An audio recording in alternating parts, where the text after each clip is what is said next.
Caterina took her position in the center of the circle, facing the crone mother. The 9 began a unified chant.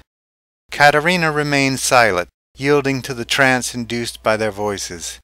Within a very short time the chanting ended, but Caterina was not aware of the change. Where she had gone, the 9 could not follow, could not see what Caterina saw. Their task was now to assist Caterina in a search through her parallel lives, and to wait until she chose to return. No longer confined to material experience, Caterina crossed into the dimly lit room, invisible to its inhabitants. The lean, gray-haired man seated at the wooden table rested a forearm on either side of the tattered book at which he stared, completely absorbed. In a few moments he began to read aloud to himself, in a gentle voice. So long have we been sharing our experience, our becoming, that it no longer makes sense to imagine such a thing as either of us wholly divisible from the other, if it ever did make sense. Caterina watched as he turned his attention to the face of a woman sitting across the room in a large, upholstered chair, motionless, silent, and eyes closed.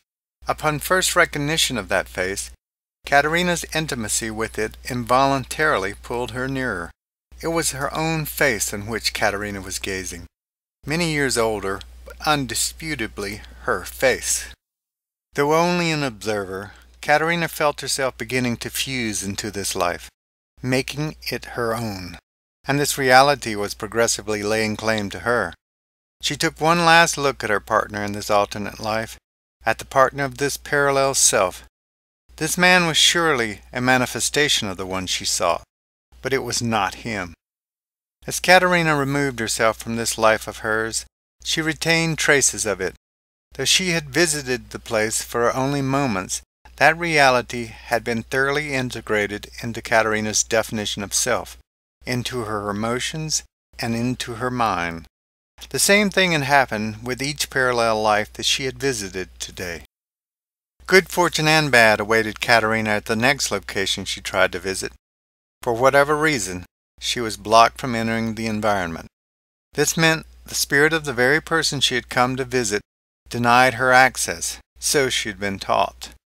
She knew she would have to abandon the search for the union very soon. Caterina knew she could not attempt another visit. Her need to return to the mother world was too great. As soon as she pulled herself back into the mortal form that was her own, every member of the 9 instantaneously received her request for termination of the rite. "You have done well, dear heart, and we are glad to have you back with us." Caterina knew the voice. Head hanging down, eyes still closed, her sensory perception becoming exclusive to the world of her body, she replied, "I could not find him, Holiness.